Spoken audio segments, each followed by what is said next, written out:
Hello everyone! Magandang buhay po sa lahat. Welcome back po dito sa ating Mathematics Tagalog tutorial.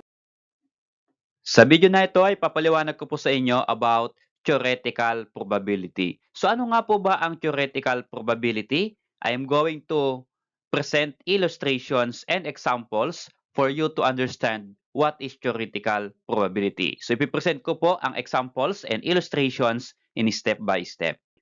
Okay, so to start, let us define first what is theoretical probability. Is a probability wherein it is calculated without any experiment being performed. So meaning to say, we can calculate probability or theoretical probability without experiment.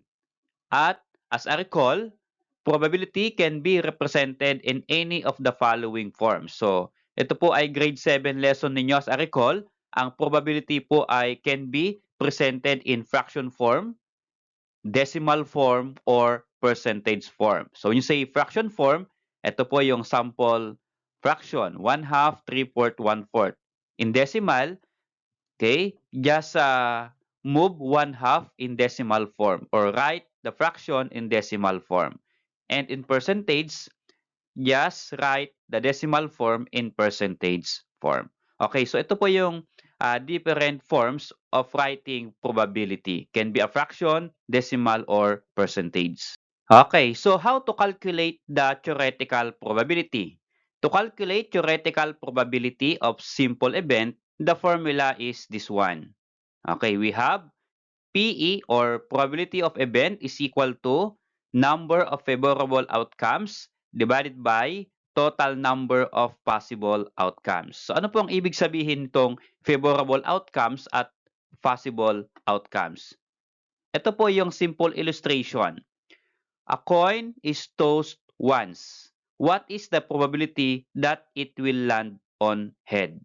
Okay, so we are going to differentiate between favorable outcomes and possible outcomes. For favorable outcomes, ano po ang ibig sabihin? Ulitin po natin yung problem.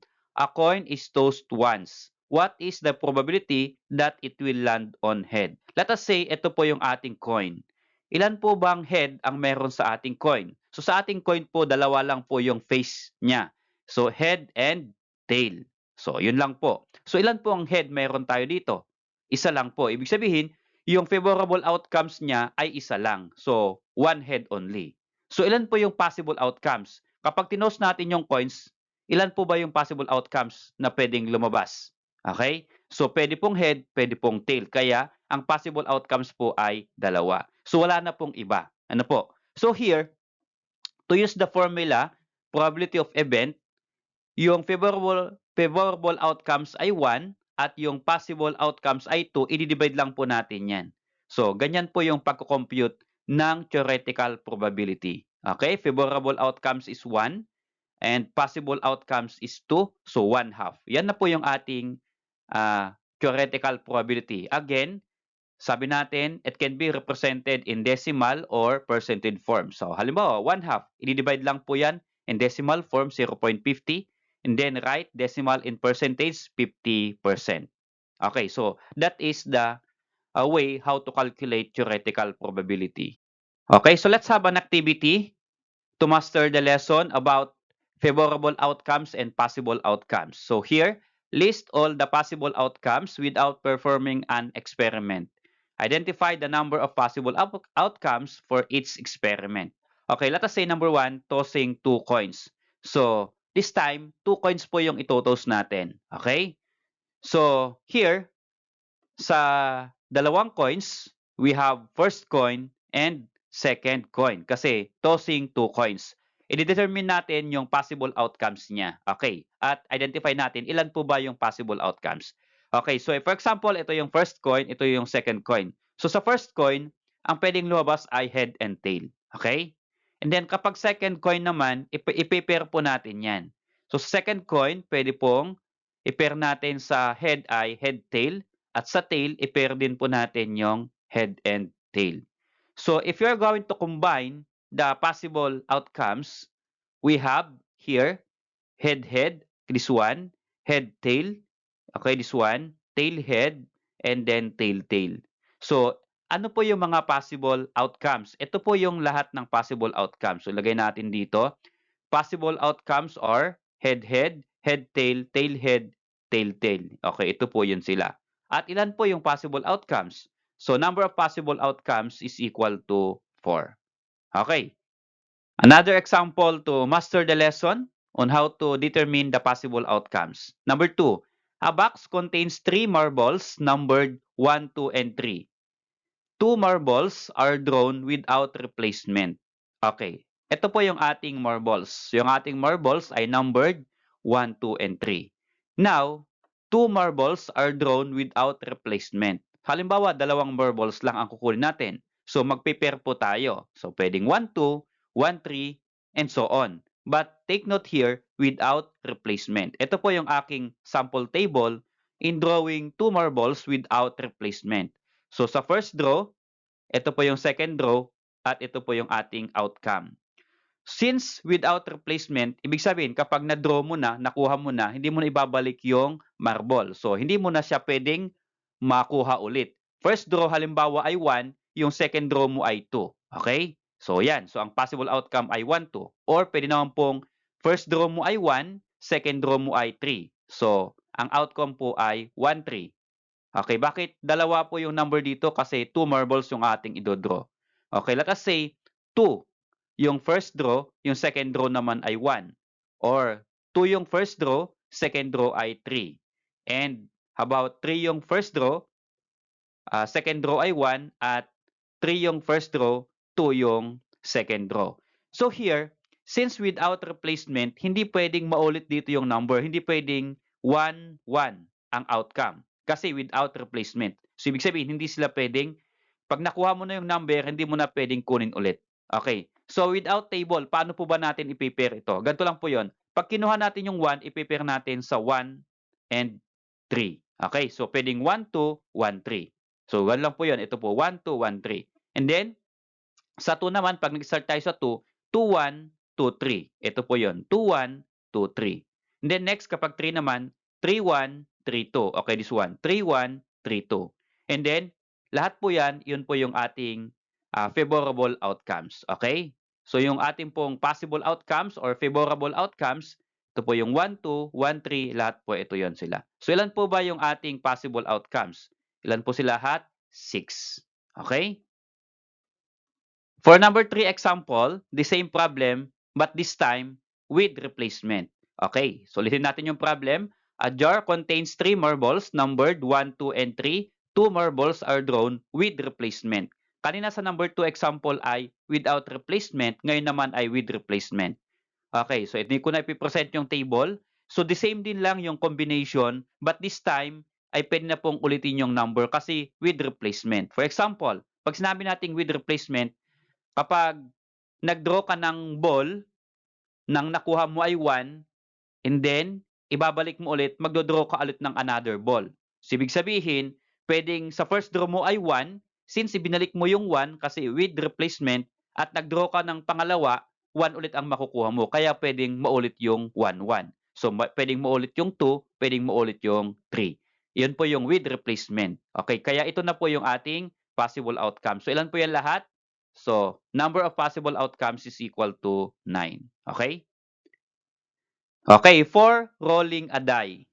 So, ano bang ibig sabihin ng rolling a die? So, yung die na tinatawag po natin ay ito po yung kanyang sample. So, ito po ay nilalaro natin sa snake and rattle. Yun po ba? Okay, so, niro-roll po natin yung die at isa po na face niya ay lalabas. Okay, so here, in rolling a die, ilan po yung possible outcomes? So, ang possible outcomes po dyan ay pwedeng 1, 2, 3, 4, 5, and 6. Kasi 6 faces lang po yung ating die, so ibig sabihin, numbered 1 to 6 lang po iyan. Wala pong 7 dyan na face. Ano po? At wala pong 0 dyan na face. So, ibig sabihin, ito po yung kanyang possible outcomes. So, how many number of possible outcomes? So, 1 to 6, kaya 6 possible outcomes. Okay, for number 5 example, how about this one? A spade is drawn from a well-shuffled deck of cards. Okay, so kung nakapaglaro na po kayo ng baraha, yun po yung tinutukoy niyang deck of cards. So, yung baraha po. At sa baraha po, there are 4 colors. Okay, we have spade, we have heart, we have diamond, and we have flowers. Okay. So here, sa number of possible outcomes, sabi po niya ay, a spade is drawn from a well-shuffled deck of cards. So, spade po ang tinutukoy niya.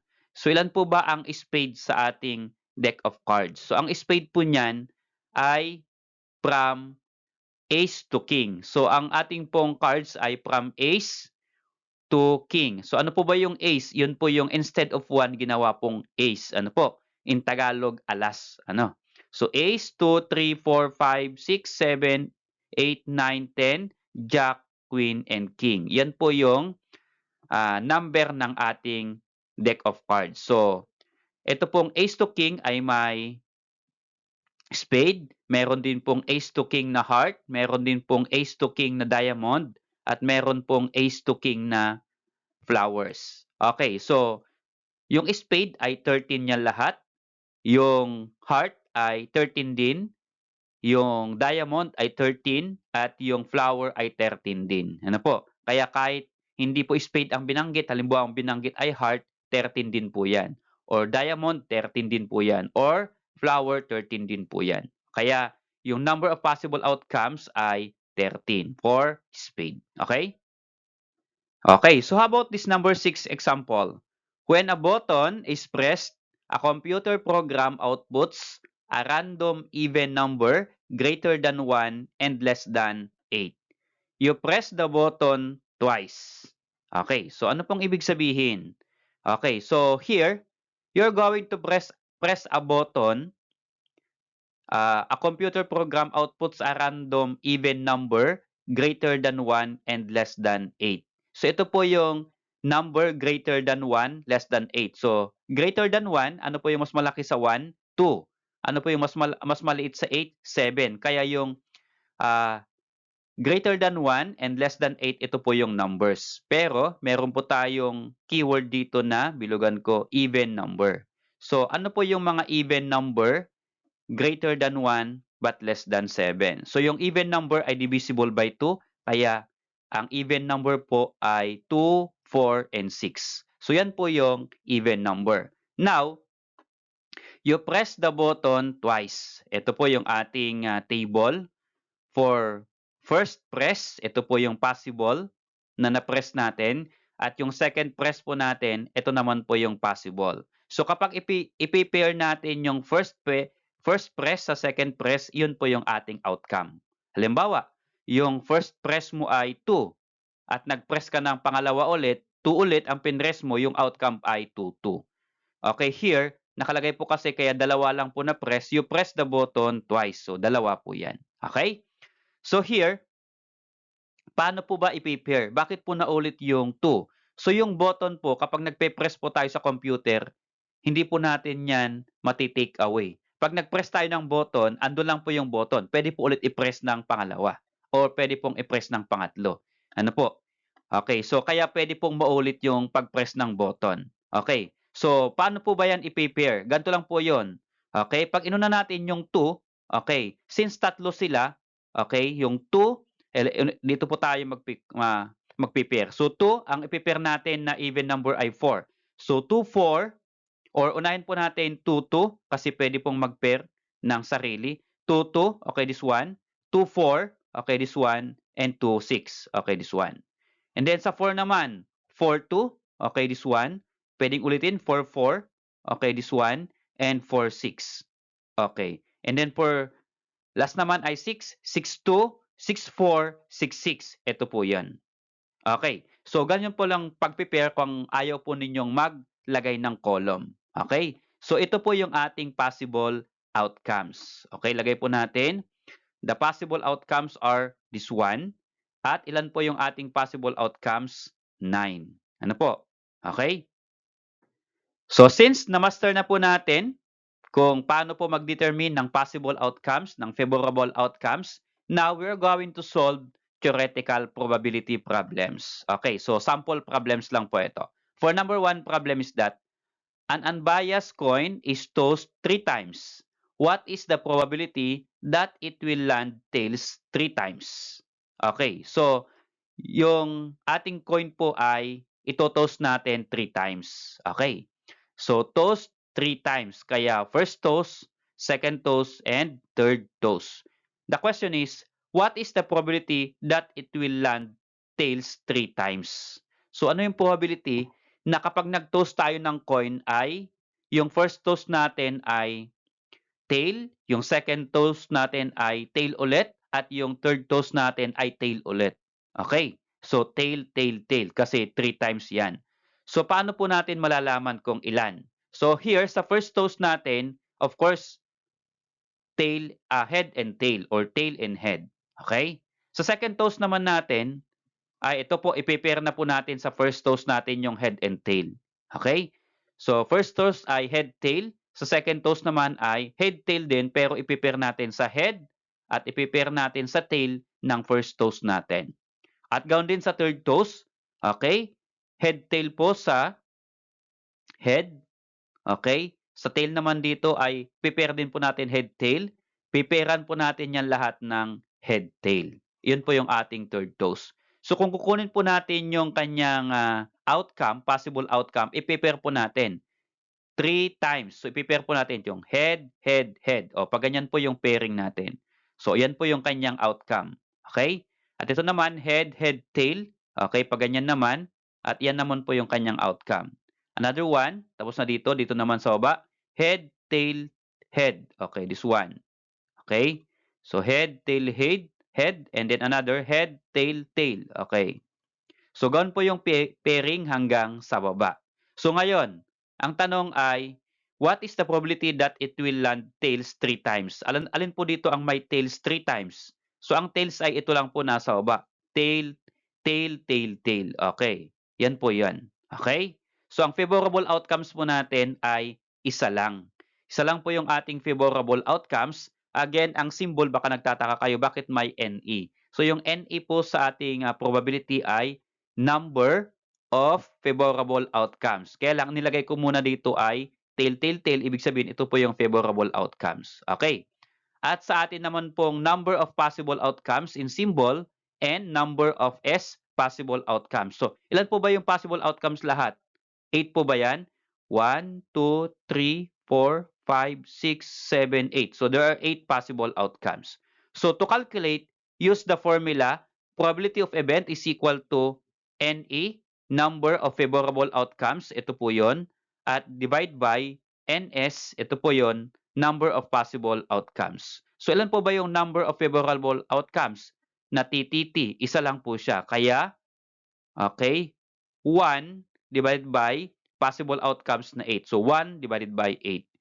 Yung ating fraction, dapat naka-lowest term always. Ano po? So, ito po yung ating probability. So, again, ang probability po ay pwede pong fraction, pwedeng decimal, at pwedeng percentage. Okay? So, here, the probability is 1 over 8. Okay, so how about this number 2 example? We have a fair die is rolled. What is the probability that we have 5 questions? Letter A 5 comes out. Letter B, an odd number comes out. Letter C, a number less than 5 comes out. Letter D, a number greater than 2 comes out. And letter E, a number less than 1 comes out. So ipapaliwanag ko po lahat yung questions A, B, C, D, and E kung paano po yan sagutan. Okay. Let's start for letter A question. A 5 comes out. Kinlear ko po yung ibang tanong dito para magkaroon po ng space. Okay, so if you're going to roll a die, let us say, ito po yung ating die. Okay, what is the probability that a 5 comes out? Okay, so again, sa ating die, there are 6 faces, kaya 6 numbers lang po yan. Okay, 6 numbered faces. Okay, so 1, 2, 3, 4, and 5. Ang question po niya ay, what is the probability that a 5 comes out? Ilan po ba ang 5 dito? Isa lang po yung 5. Ibig sabihin, yung number of favorable outcomes is only 1. So, number of favorable outcomes, NE is equal to 1 only. Kasi 1 lang po yung 5. And then, ilan po yung possible outcomes, number of possible outcomes. So lahat po yan pwedeng maging outcomes kasi yan po ay phases po ng ating die. Kaya ilan po yan sila? 6. Kaya number of possible outcomes is equal to 6. So to calculate using the formula, probability of event is equal to favorable outcomes divided by the number of possible outcomes. So yan, i-divide lang po natin itong 1 and 6. So that will become 1 over 6 or in decimal 0.167 or in percentage 16.7%. Okay, kahit saan po dito ang sagot ninyo, pwede lang po yan. Pwedeng fraction, pwedeng decimal, at pwedeng percentage. So here to answer the problem, therefore the probability that a 5 comes out from rolling a fair die is 1/6 or 1 over 6 or approximately 16.7% or 0.167. How about letter B question? An odd number comes out. Okay, so again, yung ating number of faces of dice is 1, 2, 3, 4, 5, 6, 7. Ito po yung ating possible outcome. Ngayon, odd number daw po ang lalabas. Ano po ba yung mga odd number from 1 to 6? So, ang odd number yan ay cannot be divisible by 2. So, lahat po yan 1, 3, 5 ay odd numbers. Okay, ilan po yung ating odd numbers? 1, 2, 3. So, tatlo po yung ating odd numbers. So, yung ating pong favorable outcomes ay 3. Okay? At ilan po yung possible outcomes? Ilan po lahat sila? 6. Kaya, number of possible outcomes is 6. Now, we are going to divide 3 over 6 for its probability. So, using the formula, okay, yung ating pong favorable outcomes, NE ay 3, divide by possible outcomes, and S is 6, so 3 over 6. So here, yung 3 over 6 ay kailangan i-reduce natin sa lowest term kasi pwede pong i-reduce yan. So magiging or 1/2. So yan po yung kanyang fraction na probability. Kung gusto po ninyo yung decimal or percentage, pwede po. In decimal, 0.50 or in percentage, 50%. Okay, to answer the question, the probability that odd numbers comes out from rolling a fair die is 1/2 or approximately 0.50 or 50%. Okay?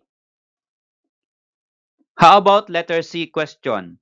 A number less than 5 comes out. Okay, so again, ito po yung ating possible outcomes 1 to 6 for a fair die is rolled. Okay, ngayon naman ay a number less than 5. So ito po yung 5. Ano po ba yung less than 5? Mas mababa daw sa 5. So ito po ay 1, 2, 3, and 4. Hindi po kasama yung 5 kasi less than 5. Okay, so ito po yung ating favorable outcomes. 1, 2, 3, and 4. Yun po yung less than 5. So for favorable outcomes, ilan po sila lahat? Yung favorable outcomes natin? 1, 2, 3, 4. So there are 4 favorable outcomes. Okay? And yung possible outcomes po natin, lahat po yan ay 1 to 6. So 6 po yung possible outcomes. So here, to calculate, divide lang po natin yung favorable outcomes 4 divide by possible outcome 6. So ito po ay 4 over 6. Reduce to lowest term, yan po ay 2/3. Okay, yan na po yung kanyang decimal. Pwede pong in fraction or in decimal form, yung 2/3 will become 0.67 or 67%. Okay? Then, try to answer the question. The probability that a number less than 5 comes out from rolling a fair die is pwedeng 2/3 or approximately 0.67 or 67%. Bakit po kaya nilalagay na or approximately? Kasi ito pong 2/3 marami pong decimal. Kaya lang kinat po natin yung decimal in 2 decimal place kaya approximately. Ano po? So ito po 67% but actually yung 2/3 ay decimal form po yan. O pag dinesimal natin marami pong decimal kaya nilalagay na lang po approximately. Okay? Okay, so how about letter D question? A number greater than 2 comes out. So this time, greater than 2 naman po yung ating kukuning probability. So again, ito po yung ating number ng face ng die. 1, 2, 3, 4, 5, 6. Ano po dito yung mga greater than 2? So pag sinabing greater than 2, mas malaki sa 2. So hindi po kasama yung 2. Okay? So greater than 2 are 3, 4, 5, and 6. So here, how many favorable outcomes are there? NE is equal to 4. So count natin 1, 2, 3, 4. So there are 4 numbers greater than 2. Okay? Then, number of possible outcomes ay 6. So, 6 po yung ating face ng die. So, ito po yung possible outcomes niya, 6. Then, i-divide lang po natin yung dalawa na yan, 4/6 for its probability. And then, reduce to lowest term, 4/6 or 2/3. So, yan po yung kanyang fraction form. Again, pwede pong i-decimal, 0.67, and percentage, 67%. So, it's up to you kung ano po yung gamitin ninyo na form ng probability. To answer the question, we have here, the probability that a number greater than 2 comes out from rolling a fair die is 2/3 or approximately 0.67 or 67%. Okay, for letter E question, a number less than 1 comes out. Okay, so from our number 1, 2, 3, 4, 5, 6 faces ng die, less than 1 po yung ating kukuning probability. So ano po yung number less than 1? Okay. So yung less than 1 ay mas mababa sa 1. Meron pa po bang mas mababa sa 1 dito? So wala na pong number. Okay. So ano pong ilalagay natin? Ang favorable outcomes po natin ay 0. So wala po. Wala pong bababa pa sa 1. Ano po? Kaya 0. And then, ang possible outcomes po natin ay, ilan po ba yan? 6. So here, to get its probability, then i-divide lang natin 0 divided by 6. So, what is 0 divided by 6? That is equal to 0. So, ibig sabihin, okay, the probability that a number less than 1 comes out from rolling a die or fair die is 0. So, ibig sabihin, kahit anong gawin mo, hindi po lalabas yung less than 1 na number. Okay? Kasi wala naman pong less than 1 na number sa ating fair die. Okay? Kaya po ang kanyang probability ay 0. Okay? Okay? To end up the discussion, let's have this activity. Try to answer to see how you understand the lesson. Okay? So isa lang po yung situation na aking ibibigay as your activity. Ang gagawin lang po ninyo dito sa ating situation ay list all the possible outcomes and then count the number of possible outcomes. Okay? Baka pwede naman pong pa-share yung inyong sagot kapag meron po kayong sagot sa activity na ito. So, pwede po ninyong i-post yung video na ito. Then, try to answer first. At kapag meron na po kayong sagot, just type your answer in the comment section below. Salamat sa panonood mga anak. See you on my next discussion about solving theoretical probability. So sa ating pong next discussion, ay papaliwanag ko po sa inyo, magpipresent ako ng different examples kung paano naman po mag-solve ng theoretical probability. So problem solving po.